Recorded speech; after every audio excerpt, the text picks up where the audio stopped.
The point I am making is the government knew, the Supreme Court knew from its very inception that this law was an unconstitutional law. Even in Sri Lanka, it was acknowledged as an unconstitutional law.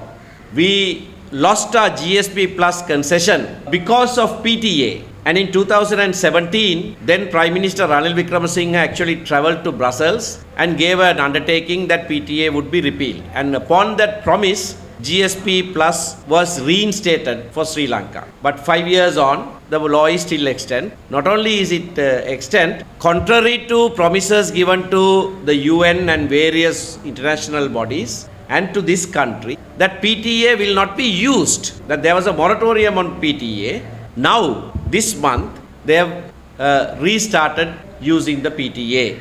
And 3 detention orders were signed early this week by the Minister of Defence, President Ranil Wickremesinghe. Now it is being used not against who might actually be called a terrorist, but against people who have participated in peaceful protests. The cabinet spokesman has recently announced that the government will introduce the National Securities Act instead of the PTA. How do you look at that development? There is no terrorism in the country now.